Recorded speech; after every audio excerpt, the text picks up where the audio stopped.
What it do, it's your boy Coo Coo Cal, and I just jumped off the porch, man, with Dirty Glove Bastard, man. We in the building, fact. In my project. In my project. Yes, sir. All right, y'all. We got a special one for y'all today. We got Milwaukee legend Coo Coo Cal jumping off the porch with us today. What's up, bro? What it do, man? Man, everything cool, bro? How you feeling? Man, I'm feeling real good, man, now that I'm on the porch, off the porch, you understand me? Remind me of Milwaukee while we was on the porches, man. Yes, sir. Nah, man, thanks for having me, man. It's a blessing. For sure. You already know it, bro. And bro, whenever, you know, I tell people where I'm from, different cities that I've lived in, from New York to LA, now Atlanta, like I always make sure, you know, to tell folks that what I stand on, the reason why I act the way I act, move how I move, and got the game like how I got it, is because I'm from the mill. And whenever I say Milwaukee, it's two things people say to me, bro. Oh, it's black people that stay in Milwaukee? Right. And then number two, oh, you from the city with brother had to end my project? You know, so man, you know, for me, it's a pleasure having you on the platform, bro. Number love, man. Appreciate it. Yes, sir. So, in saying that, bro, you know, your song, My Projects, you know, is, and to this day, it's still the biggest, the highest charting song from a Milwaukee artist. And you really did put our city on the map. In that time when you released that song, like, how much did your world just, you know, hit a 360? Man, I was at the liquor store. I wasn't even thinking this shit was gonna happen like that, man. I'm gonna keep it all the way hot and funky with you, man. It really was a blessing, man. You know what I'm saying? I wasn't thinking about music, really, man. I was really in the streets, for real. Right. On the porch, you know what I'm saying? Yeah. Off the porch, but yeah, it was a blessing, man. You know what I'm saying? You know, I did that deal with a local company called Infinite 45. You know what I'm saying? And they did a 360 with Tommy Boy, which in turn was, you know, the mother company was Warner Brothers, man. And so I laced that song, man. I had somebody from Jive come out to Milwaukee, man. I just had the chorus, man. They came out there like a shout out to Tabari. Shout out to Tabari. They came out to Milwaukee a couple of times, man. He was like, man, it ain't quite there, man. You gotta do something different, man. And then Jive didn't take it, man. And then somebody that DJ Cypher Sounds knew he took the record to do and told him, man, you take this record to Tommy Boy, I bet you it'll get you a job or whatever, man. And then my world just meant, man, it was like 1, 2, 3 from day to night, man. You know what I'm saying? A blessing, for real. Word. Now that's what's up, man. And you being signed to Tommy Boy, now, were you also signed to KG from Naughty by Nature label, or how was he connected? Let me say that one more time. I was signed to a local company who did a 360 deal with Tommy Boy. Tommy Boy had connections with KG and them, so they had them do the second single, which is How Does It Feel to You? Shout out to KG and that whole Jersey clique in Orange, man. Much love, man. They showed me a lot of love, man. Jaheim, all y'all, man. Word. Yeah, nah, that's what's up, man. And you say a 360 deal is crazy because I feel like that term didn't become popular until some years later. So. Man, I didn't even know what the hell a 360, I still don't know what 360, y'all spent my motherfucking head around because I had a fucked up deal, man. And shout out to y'all too, I ain't bitter about it, you know what I'm saying? It is what it is, but you know what I'm saying? That song, you know what I'm saying, got me off the porch today, man. So I'm still moving and grooving, man. I'm trying to reinvent myself as we speak. Yes, sir. Old, but still cold. Hey, it's all good, bro. Shit, come on, man. Still moving and grooving with it. You feel me? My man. Yeah, man. So now, when that song came out and it started getting those spins and the video started hitting the airwaves and everything, how did your life change? Man, it was crazy, cause you know, like I said, it was from day to night, man, and I didn't expect it, man. I just was doing this shit in the hood, man, just because you know what I'm saying, I was a DJ before rapping, you know what I'm saying. I didn't even know I could rap until '95, and I had a lot of guys around me, man. They had a little record. We had a little record company called In the Trunk Records, man. I wasn't thinking about rapping, man. I was trying to go to the club, start trouble, and get another bottle, man. I was drinking and drugging like a motherfucker. You know what I'm saying? Yeah. That's 100. And that's even before the deal. That's before the deal. Yeah. Indeed. Word. And now, you moved around before like actually settling in Milwaukee. Your pops was in the Army, right? Yep. Okay. My man, so you know a little history. Yep, I was an Army brat, man. You know what I'm saying? I wasn't no hood motherfucker or none of that, man. I was born in Louisiana, then I moved to Texas, then I moved to Baumholder, Germany, then I moved to Richmond, Virginia, and then my daddy retired in Milwaukee, man, and then that's when, you know what I'm saying, I was like 13, man. That's when all the street shit came to pass. Word. Yeah. And would you say, because even when you, even with the My Project song and with your music, it had a feel to where like people couldn't tell like where you was from actually. Right. You know, so do you feel like you moving around and having been exposed to music and culture from so many different places molded your sound? I don't know if I understand what you're saying. I just think, like I said, I was a DJ before I was rapping, man. I just always loved the music, man. Before, you know, back in the Sugar Hill gang days, I always loved the music. Then I started DJing. I really got off into DJing when I left Richmond and came to Milwaukee, man, when I was like 12 years old. Yeah. Like, so, you know what I'm saying? I was just making tapes, cassette tapes, selling them at school for $1 or whatever, you know what I'm saying? But I always liked the music, man. And then, you know, I met motherfuckers in Milwaukee, man, that was really like in the music, dog. And so, you know what I'm saying? I just think I can't say that just bring the sound. Shout out to Big Hank, you know what I'm saying? Oh, yeah, Once sure. I got with Infinite and Big Hank the Heat, man, he made that record. He did my album Walking Dead, man. We had a lot of stars. They pulled a bunch of stars on there. Spice won. You had Twist on there? Twister on there. A Mac 10. You know what I'm saying? The Outlaws.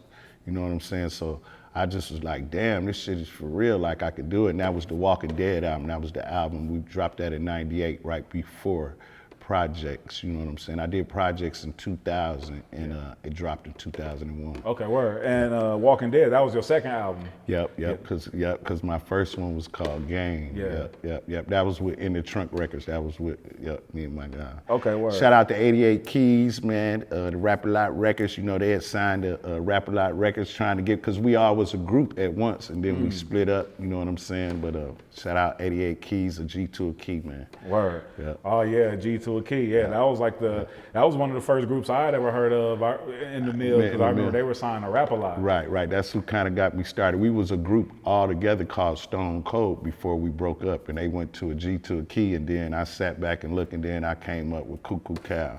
Word. You know what I'm saying? And then on the Still Walking project, you had Dre from Cool and Dre was actually producing some tracks too. Yep. On the Still Walking, I actually had pushed away from the label. The Walking Dead was the second album. Still Walking was after. Oh, yeah, that was after my That project was and all after when they couldn't get me to budge, you know. No more. Yeah. You know what I'm saying? Real spit. Right. No, Yeah, I could dig that. And how did, because I don't think a lot of people even understand this, when your album Disturbed, which My Projects was Right. on, that released September 18th, Right. 2001. So that was right after 9/11. Right after 9/11. So how did that impact, you know, what was going on in your career also? Because you getting this crazy buzz from the single, but then your album drops right after 9/11. And I mean, I know a lot of business, a lot of things slowed down in entertainment. Yeah, it was some stuff that I was saying in the on that album, on a couple of different songs, that they had to cut out the album because it kind of seemed pertained to the 9/11 incident. No, I did not have nothing to do with the 9/11, but so it was a lot of stuff, you know what I'm saying? Then I didn't know the politics and the business on it, man. I just was still, like, you know, I was back home on the block, Yeah. you know what I'm saying, doing what I love to do, which is music. Right. No, I could dig it. And can you speak more on, you know, the Tommy Boy era, you know, when you were signed there, and what was going on, like when you started? So I signed to Infinite 4-5, you know what I'm saying? Infinite was one entity and 4-5 was another entity. I'm supposed to see he lived down here now, one of the 4-5 entities, but I couldn't speak to Tommy Boy because it'd be conflict of interest, you know what I'm saying? Because I was signing them and they was signing them. So like once they had blew that song up, man, and it was hot everywhere, then I was like, I can't talk, don't nobody want to listen to me. I just stopped dealing with it, which really now I know that wasn't the best decision that I made, but I had just, I was so hot, I was getting phone calls, so I'm just doing shows like four times a week for like 6-7 months straight. Yeah. You know what I'm saying? They blew me up. I'm like, y'all deal with it, because didn't nobody want to, it was like, they'll shove me over here. I'd be like, man, what about this? They'd be like, ask them. What about that? They'd be like, ask them. But man, yeah, that's kind of how it went, man. It wasn't, it was a fuckery deal, you know what I'm saying? But it was on me, man. Like I said, I was in the streets just drinking and drugging, loving music. I wasn't on my business, man. I just was, you know what I'm saying, having fun at what I do, expecting, you know what I'm saying, everything to be right, until I look up and like, damn. You know what I'm saying? Yeah, like, damn, the business ain't right. Yeah, like, it ain't right. Yeah. But one thing they couldn't take is like they put me out there already, and I'm still going off that one song. Yeah. Glory be to God on that one. No, for sure. Yeah. And during that time, did you do any shows like in cities where you just like couldn't believe that folks, knew the words? I remember, it was a lot of cities, but like one of the biggest shows, like I did a tour in Germany. I did 27 cities in 30 days. That was real big. I had Spice One DJ with me, extra large. I don't know who found him for me, but he ended up going with me because a couple of my partners, they couldn't get passports because of child support or whatever, you know what I'm saying? So we had brung dude along, 27 cities in 30 days. And then I remember a show I did in Indianapolis, and Jalen Rose, the basketball player, came out on stage with me, and it was just huge. I was like, damn, I couldn't believe it. So them were some moments that I remember that was real big for me. Yeah, for sure. And then I'm sure people knowing the words to your song and knowing that you're from Milwaukee, so like just getting and being embraced, by people. Right. I'm sure that was just amazing, feeling. Amazing, yeah, amazing feeling for real. Word, I could dig that. What were some of your favorite, other favorite, moments, during that time, and how did people in Milwaukee embrace you during that time? Oh, they embraced me like a motherfucker, but at the same time, really, if it wasn't for Milwaukee, like when I shot that video in Milwaukee, man. Milwaukee is really a small city, as you know. Yeah. And the day of that video, man, I'm talking about everybody and their mama was out there, man. If you was looking for somebody for 10 years, you ran into them. Yeah. But on that day, you had drama with a motherfucker. They was out there, but on that day, they gave me my day with no trouble, no nothing, man, that whole entire day, man. So it was a beautiful feeling, man. I couldn't believe it, man. Yeah.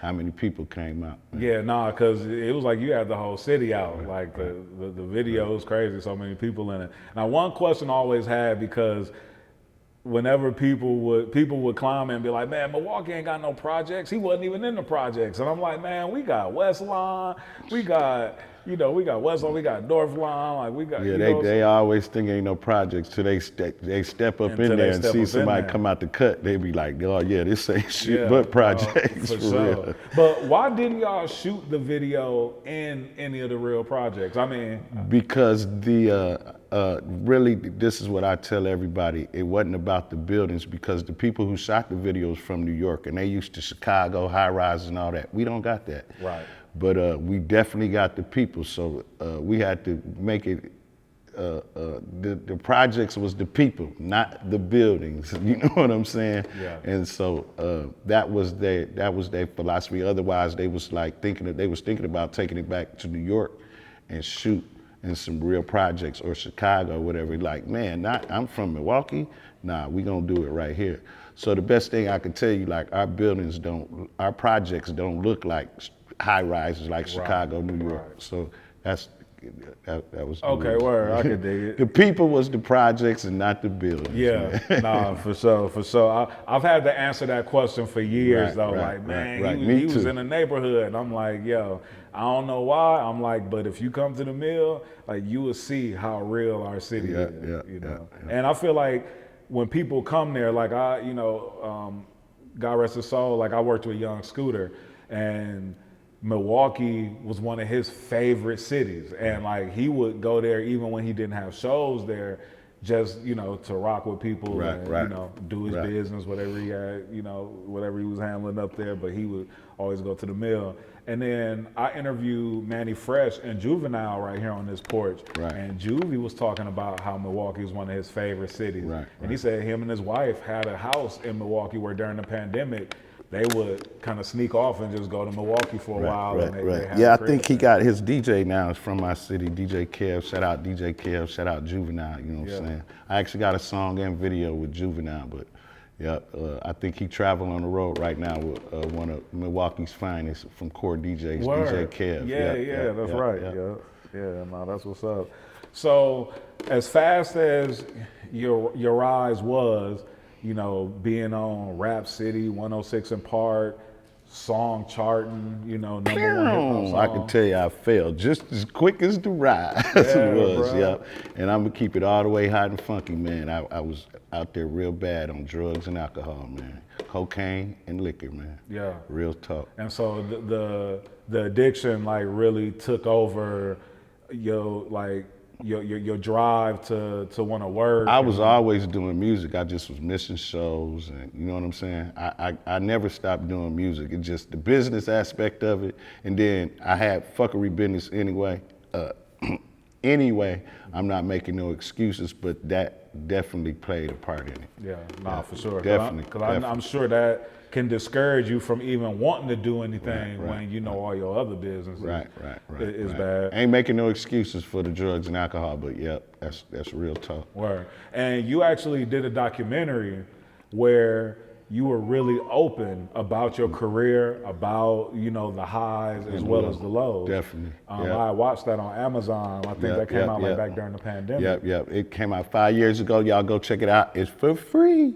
It's on Tubi right now called The Rise and Fall of Coo Coo Cal. Y'all check it out. It's for free, man. Hour, 5 minutes long. All real shit. Word. Yeah. And, you know, it's so big of you to be able to take accountability, you know, for the things that did happen in your career, because I feel like the only way that you can do better, the only way that you can grow is if you're able to take the accountability for what did happen. For sure. Yeah. I always, anybody know me even back then, man, I never ducked no action or nothing, man. I always kept it 100. You know what I'm saying?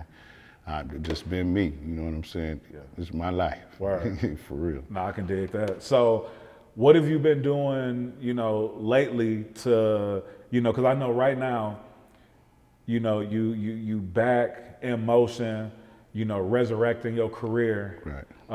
You got a situation with Hip Hop Town Records. Hip hop, yeah.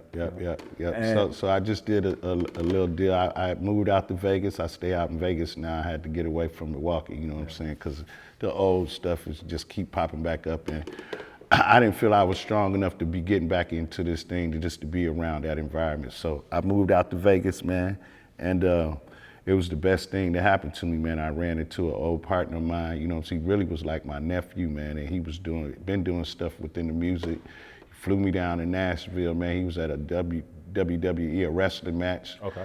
I met him down there. The next day he flew me down to Nashville. I dropped like 23 songs in 3 weeks. Then I came back out to Vegas, man, and the people that connect Spice, I'm out there with Spice One. They all like took me in, a BG Knockout, man, and then just putting me around people that's doing music, and it's a lot of, you know what I'm saying, love. Since then, man, I've been doing shows and, you know what I'm saying, doing a lot of traveling. That's just 6 months down the road, so shit been looking forward. I just know, I just know right now I just need to stay the course, you know what I'm saying? And follow the man's lead. Glory be to God. I'm definitely following his lead the best that I can. Yes, sir. I ain't 100%, but you know what I'm saying? Yeah. As long as God keep waking us up, right. We got a new day to keep pushing and striving, you know, towards greatness. For sure. Was it difficult for you to get into your creative zone, to get back into your creative zone? And like I said, I never, ever stopped recording. Even in the trap houses, nigga, drugs, I never, ever stayed away from that mic. You know what I'm saying? It just was difficult for me to get back into the field that was recording. You know what I'm saying? I always been, I ain't never stopped recording, never. I love it. I mean, you know what I'm saying? This is what soothes me, that music, for real. So, you know, they always say that hindsight is 20/20, But now that you've gone through, you know, all the highs and the lows that you've been through, what advice would you give a young Coo Coo Cal who was, Don't do what I did. Just watch the documentary. Don't do what I did, man. First and foremost, handle your business.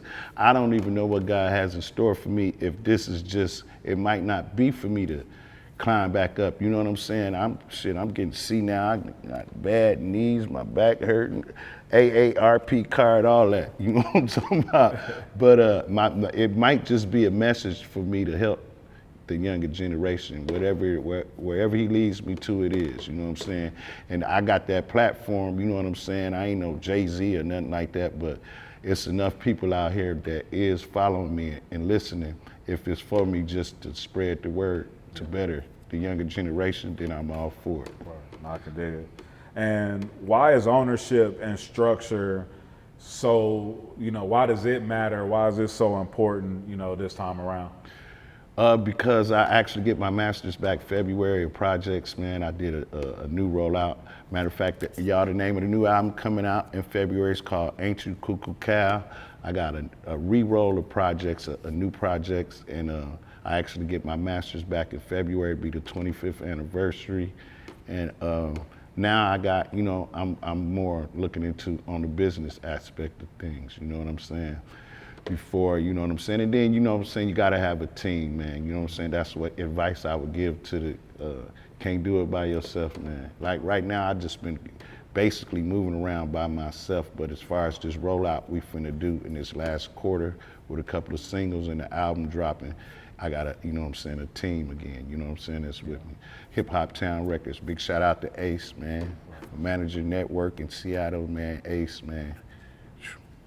I can dig it. And you dropped a project earlier this year called The Recovery. Right.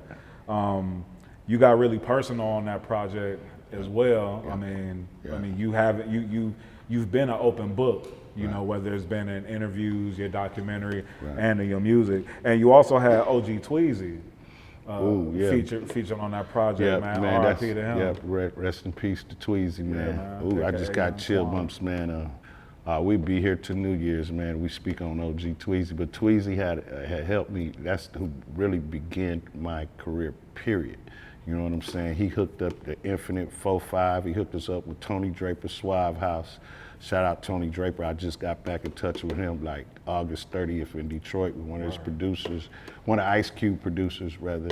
But OG Tweezy had hooked something up before he passed, and it didn't come to pass to put me on that big 3 with Ice Cube, man. I'm talking to Draper, and then he passed away, man. But yep, I'm gonna miss OG Tweezy. He was the reason why he hooked us up with 8 Ball and Tony Draper, all that, man. I'm gonna miss Tweezy. Yeah, man. nah, for sure, man. Yeah. OG Tweezy, aka Young Twan. Young Twan. He was like such a pillar to the city. He city. loved Milwaukee so much and sure. helped so many people from young cats to, you know, to OGs and beyond. You know, he was just for sure. Let me speak on this too. Shout out Godzilla in the Recovery album I did. Shout out to Mike Epps. Mike Epps is on the album, man. He did a lot for me, man. It was one of the things he was telling me then was you got to get out the city, Cal. You know what I'm saying? I finally made that move, and I moved out to Vegas, man. Yeah. Wow. Big shout out to Mike Epps. He just called me up one morning, man. Was in my city. I was like, on Instagram, I get a text. This is a fake page. There ain't no Mike Epps.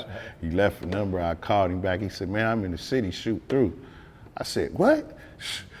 And I met him up there, man, and from there, man, he took me out, you know what I'm saying, to do a couple of more shows in his hometown, Fort Wayne, Indiana, whatever. Yeah. And his advice was like, man, Ice Cube pulled me out the trenches, man. I'm trying to pay it forward. Man, just leave this city, man, and see what you can do, man. He gave me a lot of inspiration, for real. Big shout out to Mike Epps, real talk. That's what's up, man. And the city of Milwaukee over the past few years has been buzzing heavy. A lot of artists, you know, have been buzzing, putting the city back on the map. Right. There have been like a big TikTok craze with a bunch of the Milwaukee dancers. Shout out to Steve the Stoner. Yes, shout out to Big Frank. Shout out to JP, man. They doing their thing right now. Nah, shout out to Little Chicken. He just caught a bit, but man, we gonna be there for him when he get back home, man. Nah, for real. For sure. And it's been a pleasure for me to have all of those artists that you named on the porch. I actually went to the mill and had Steve the Stoner on the porch in the mill, and everybody else as well. But you know, the city has been popping back up, you know, as and gaining recognition. Thanks to them. Real talk. No, for real sure. talk. And how does that make you feel as, you know, the elder statesman, you know what I mean, when it comes to the culture, you know what I mean? Right. But then seeing that now other artists are putting the city out there and making a name for it. Man, the whole thing is, man, the city, and you know, you got to get a lot of people and they be talking slick, man. Just stand behind it, man. It's our music scene, you know what I'm saying? Stand behind it. You know what I'm saying? If we go out of town, y'all could be into it in Milwaukee. When you go out of town, man, stand firm on the Milwaukee, stand behind them, you know what I'm saying? But they really putting those artists I just named really doing, man, a great job, man. It's a lot of love and respect, you know what I'm saying? And I really appreciate them because it's good to see, because the whole thing, Milwaukee has for a long time ain't had no togetherness, man. And just to see, you know what I'm saying, like back in the day in 2001 when projects came out, with all the people just stood behind me that helped me. It wasn't just me. To see the people standing behind those artists, Steve the Stoner, Big Frank, JP, Chicken, man. Real talk. No, for sure. Good to see. And back when my projects came out, there was a remix. It had Kurupt Indo G from 3 6 Mafia and Trick Daddy on it. How did it feel back then to have all of those dope artists? Man, I was tripping. I couldn't believe it because, you know what I'm saying, before I knew I could rap, I was listening to these artists. You know what I'm saying? And so to get with the big heads and them to get those people to jump on there, man, it was like, damn, dog, this really is happening. You know what I'm saying? But it was an amazing feeling, man. And then in 2021, you and Icewear Vezo did updated remix to it. But then, you know, it's been so many remixes. Des Dior just did a remix. You know, everybody, dog. I'm looking around, dog, and after all these years, I see young cats just grabbing it. You know what I'm saying? I just left the Bay with Spice One. And they was like, it's like 3 cats out of here from different hoods, man. Check out this project video. I'm like, damn, dog, they really like. Then they found out I was in town. Man, let's get with the OG. And you know what I'm saying? It's a lot of love, though, man. Nah, that's what's up. That's what's up. What do you want your name to mean to the next generation and, you know, to Midwest artists? I just don't want, before I go here, I don't want my legacy to be about drugs, you know what I'm saying? So I'm back before I go, man, just to let them know, like, it's still in me, it's in me, it ain't on me, you know what I'm saying? And I think, I don't know if it'll hit, but you know what, fuck that, I'm gonna hit #1 again, you know what I'm saying? Manifest but just, man, the main thing, it really, it's me. But it really ain't about me. It's a whole. It's hard to explain, man. But like I feel like I let a lot of people down. So like my legacy right now, I want it to be like I'm back. This is what it is. So you know what I'm saying. When I die, like I don't want the last thing for them to be thinking about is me in the streets and all that. You know what I'm saying? No, for sure. What would you say is one of the biggest life lessons that you've learned throughout all this? Don't do Coo Coo Cal, do Calvin Belly. Nah, me personally, man, it's I just took it to God, man. You know what I'm saying? And I'm still learning, you know what I'm saying? I don't believe it's, you know, I'm gonna get it all the way together until I'm gone, but I just, you know what I'm saying, with everything I do, man, I just put God first, man. You know what I'm saying? Nah, for sure. And how did you feel when you heard young Jeezy shout you out back in the day when he had the lyrics? That was big. That was big. I was walking down the street coming from the liquor store, and somebody had pulled over. Man, what the fuck is you doing? Check this out. And they played it. True story. But I had met Jeezy through Big Meech. Big Meech had invited me a party earlier than that, before Jeezy had blew up and before that song came out. I had met him at actually here in Atlanta, and he invited me to a little party, presidential suite up top, and I met Jeezy before that song got even hit. So, you know, I met Jeezy before then. Oh, wow. Yeah. Damn. So you knew Big Meech back then. Oh yeah. Word. Yeah. Was Meech ever coming to the mill? Was he ever coming? Nah, I don't know nothing about. I just in Atlanta and Miami. Got I you. just went. Yeah. Word. Yeah, nah. When I heard that Jeezy, my hood, and heard him Oh yeah, it shout you out. freaked me out too, especially me walking through the liquor store with a little change in my pocket, and that's it. Real talk, no bullshit, all real. Nah, I can dig that, bro. What else you working on, bro? And what else you got coming up that you excited about? Well, we trying to do a little. You know how this AI and everything. I got this song called Backshots, man. It's like a cartoon video, man. And then I'm trying to work on in my projects the movie, but it's a cartoon, man. So Okay. that's in the play. And then, like I said, the album called Ain't You Coo Coo Cal to drop in February. I should be dropping 2 singles before this year is out. Okay. Off of that, and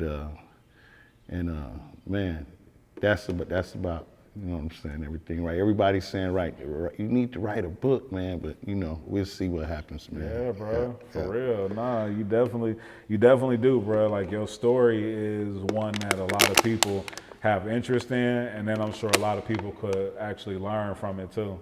You know. So, nah, that's what's up, bro. And you got any shout outs you want to give? Fuck everybody. Nah, I'm just bullshit.